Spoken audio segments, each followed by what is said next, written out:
19장. 이스라엘에 왕이 없을 그때에 에브라임 산지 구석에 거류하는 어떤 레위 사람이 유다 베들레헴에서 첩을 맞이하였더니 그 첩이 행음하고 남편을 떠나 유다 베들레헴 그의 아버지의 집에 돌아가서 거기서 넉 달 동안을 지내매 그의 남편이 그 여자에게 다정하게 말하고 그를 데려오고자 하여 하인 한 사람과 나귀 2마리를 데리고 그에게로 가매 여자가 그를 인도하여 아버지의 집에 들어가니 그 여자의 아버지가 그를 보고 기뻐하니라. 그의 장인 곧 그 여자의 아버지가 그를 머물게 하매 그가 3일 동안 그와 함께 머물며 먹고 마시며 거기서 유숙하다가 넷째 날 아침에 일찍이 일어나 떠나고자 하매 그 여자의 아버지가 그의 사위에게 이르되 떡을 조금 먹고 그대의 기력을 돋운 후에 그대의 길을 가라 하니라.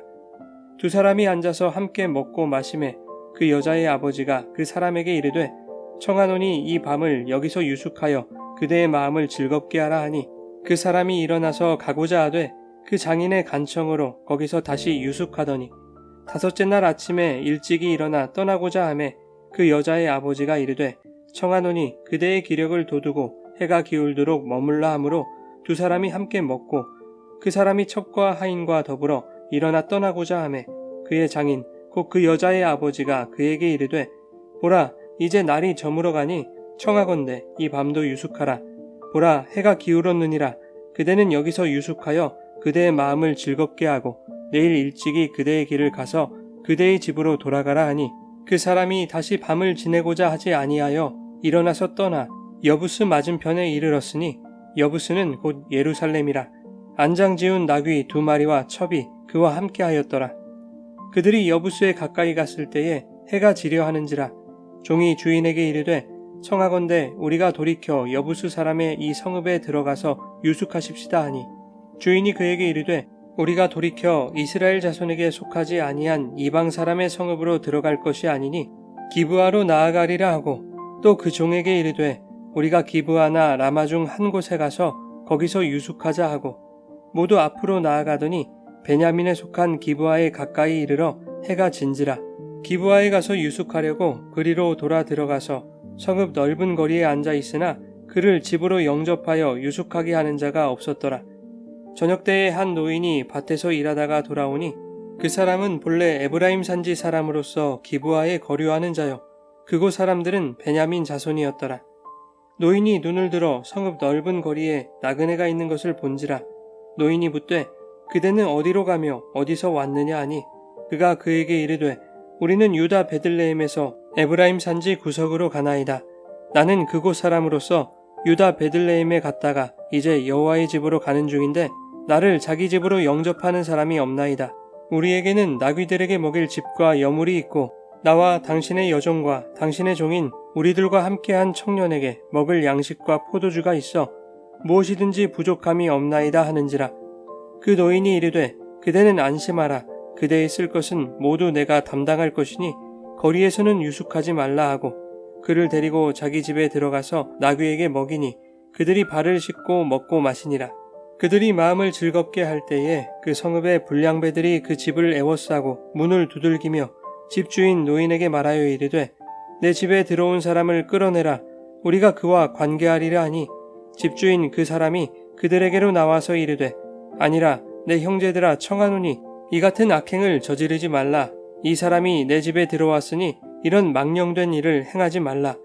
보라 여기 내 처녀 딸과 이 사람의 첩이 있은즉 내가 그들을 끌어내리니 너희가 그들을 욕보이든지 너희 눈에 좋은 대로 행하되 오직 이 사람에게는 이런 망령된 일을 행하지 말라 하나 무리가 듣지 아니하므로 그 사람이 자기 첩을 붙잡아 그들에게 밖으로 끌어내매 그들이 그 여자와 관계하였고 밤새도록 그 여자를 능욕하다가 새벽 미명에 놓은지라.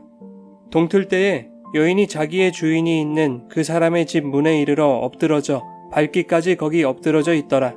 그의 주인이 일찍이 일어나 집 문을 열고 떠나고자 하더니 그 여인이 집 문에 엎드러져 있고 그의 두 손이 문지방에 있는 것을 보고 그에게 이르되 일어나라 우리가 떠나가자 하나 아무 대답이 없는지라.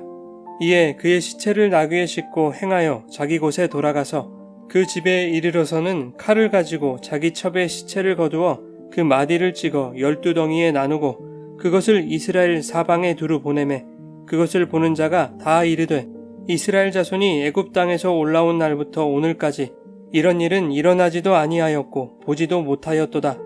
이 일을 생각하고 상의한 후에 말하자 하니라.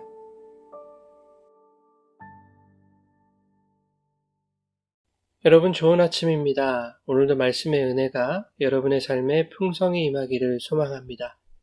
지난 시간에 19장에서 나타난 잔혹한 사건들은 하나님을 떠나 자신을 왕으로 삼는 인간들의 뿌리 깊은 죄의 본성을 적나라하게 고발했습니다. 신앙의 본을 보여야 할 레위인이 첩을 두는가 하면 베냐민의 기브아 사람들은 이스라엘 사회에서 중요하게 여겼던 나그네 환대에 대한 율법의 가르침을 잊은 지 오래였죠. 베냐민 기브아 땅은 오래전 죄의 심판을 받아 불타버린 소돔과 다름없는 죄악의 땅이 되었습니다. 자신들의 성읍에 찾아온 나그네에게 행음과 폭력을 행사하려는 강도의 소굴이 되어버린 것이죠. 레위인 일행을 대접한 노인도 예외는 아니었습니다. 나그네 선대에 대한 그릇된 신념, 율법의 껍데기를 지키기 위해 자신의 딸과 레위인의 첩을 불량배들에게 성적 놀이개로 주겠다는 말도 거리낌 없이 할 정도로 정상적인 사고와 판단이 불가능한 사람이었죠. 종교적 신념과 이성적 사고, 윤리적 가치가 모두 붕괴된 그야말로 심판받아 마땅한 소돔과 같은 땅인 것입니다. 결정적으로 밤새도록 불량배들에게 윤간당해 목숨을 잃은 자신의 첩을 레위인이 12토막을 내어 이스라엘 각 지파에게 배송하는 사건은 경악을 금치 못할 잔혹하고 엽기적인 행각이었습니다. 도대체 레위인은 왜 이렇게 잔인한 짓을 했던 것일까요? 그에 앞서 레위인은 왜 자신의 첩을 불량배들에게 내어주었을까요? 첩이 자신을 두고 간음한 것에 대한 안갚음으로 보기에는 한계가 있어 보입니다. 불량배들은 남자인 레위인과 상관하기를 원했었죠. 그렇다면 레위인은 함께 온 종을 내어줄 수도 있었고 레위인을 영접해준 노인의 뜻에 따라 노인의 딸을 내어줄 수도 있었던 것입니다. 더욱이 레위인이 길을 나선 것은 행음하고 자신을 떠나 넉 달이나 친정에서 지내고 있던 그 첩을 데리고 오기 위해서가 아니었습니까? 그럼에도 불구하고 굳이 자신이 첩으로 맞이한 그 여인을 내어주었다면 성경이 뭔가를 의도하고 있는 것은 아닐까 생각해 볼 수 있는 것이죠. 여인을 불량배들에게 내어준 후 한 번도 나와보지도 않고 문 앞에 쓰러져 있는 여인을 보고도 일어나라고 말하는 냉혈한 같은 레위인의 모습에서 마치 레위인이 여인의 죽음을 바라고 있었던 것처럼 보이지 않습니까? 시체를 토막내기 위해서는 여인이 반드시 죽어야 했던 것은 아닐까라는 생각마저 하게 됩니다. 상식적으로 납득할 수 없는 본문의 끔찍한 사건 자체를 표피적인 내용으로만 본다면 도무지 여기서 복음이라고는 찾아볼 수 없습니다. 그러나 하나님은 이러한 잔혹한 이야기를 통해서도 복음을 말씀하시지요. 자기 소견에 옳은 대로 살아가는 너희 인간의 실체는 소돔과 같지만 하나님은 그 소돔 가운데서도 구원의 역사를 신실하게 이루어 가시는 분이고 택하신 백성들을 소돔 같은 세상에서 어떻게 인도해 가시는지를 보여주고 계십니다. 인간은 이렇게 형편없지만 하나님은 이렇게 위대하시다라는 것을 동일한 사건, 동일한 이야기로 설명하고 계시는 것이죠. 오늘 본문을 보면 호세아서가 떠오릅니다. 호세아 1장 2절에 하나님이 호세아에게 가서 음란한 여자 고멜을 아내로 맞으라 라고 말씀하시죠. 그리고는 이 나라가 여호와를 떠나 크게 음란함이니라 라고 말씀하십니다. 다시 말해서 음란한 여자 고멜은 여호와를 떠나 행음한 이스라엘을 상징하는 것입니다. 호세아 3장 1절에는 하나님이 호세아에게 가서 타인의 사랑을 받아 음녀가 된 그 여자를 사랑하라 라고 명령하시죠. 호세아라는 이름의 뜻은 구원자입니다. 예수와 같은 이름이죠. 예수께서 세상과 간음하는 음란한 죄인들, 바로 우리를 사랑하시는 것을 호세아가 고멜을 사랑하는 것으로 모형하고 있는 것입니다. 어떻게 신이신 예수님이 음란한 죄인을 사랑할 수 있단 말입니까? 죄인을 향한 예수님의 사랑은 자신을 부정하게 하는 사랑인 것이죠. 본문에서의 레위인이 간음하여 자신을 떠난 첩을 찾아 나서는 것은 호세아에게 명령하신 그녀를 사랑해라 하신 것에 대한 순종을 의미하는 것입니다. 그렇게 레위인은 여인을 찾기 위해 길을 나섰는데 온 이스라엘이 여호와를 떠나 행음하고 있는 것입니다. 나그네를 돌보지 않는 베냐민의 기브아 사람들, 그 나그네에게 동성 성폭행을 시도하려는 불량배들, 자신의 딸과 나그네의 첩을 내어주겠다는 에브라임 출신의 한 노인, 사실 이 모두가 고멜과 같은 음란한 여인들이죠.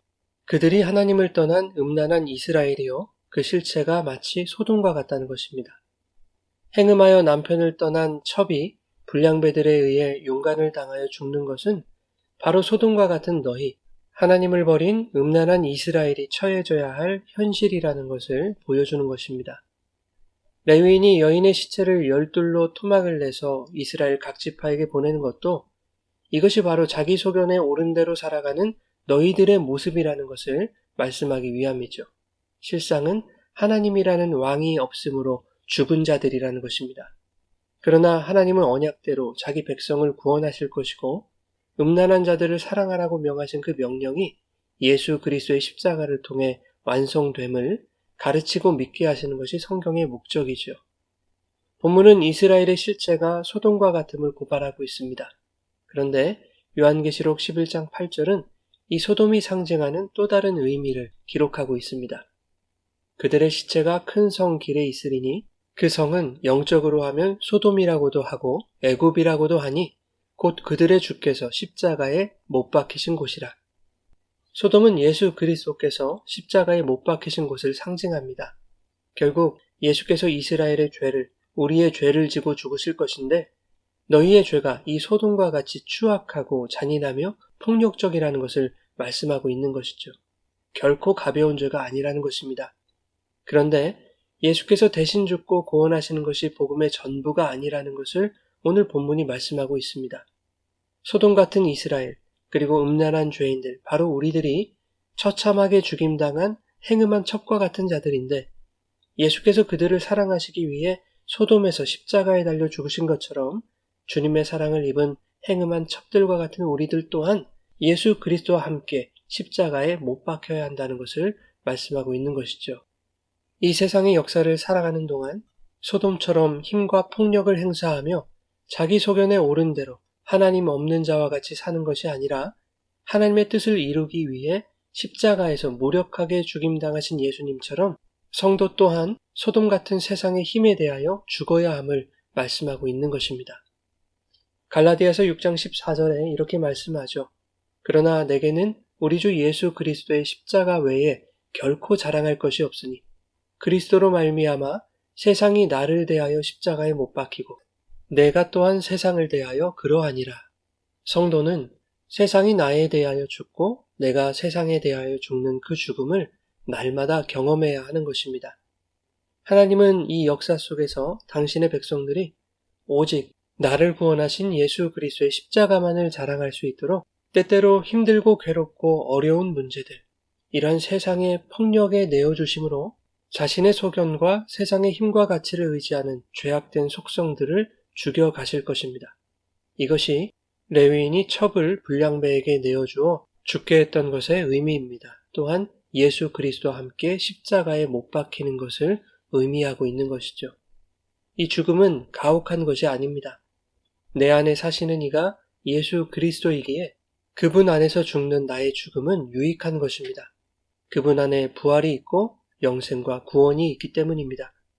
사랑하는 여러분, 내 안에 예수님이 왕으로 사시는 우리들의 삶에서 날마다 소돔 같은 우리의 옛사람의 모습이 제거되어 가고 세상에 대하여 죽고 세상이 나에 대하여 죽는, 그리하여 예수님만 사시고 그 예수님 안에서 우리가 사는 복된 삶이 되시기를 예수님의 이름으로 축원합니다.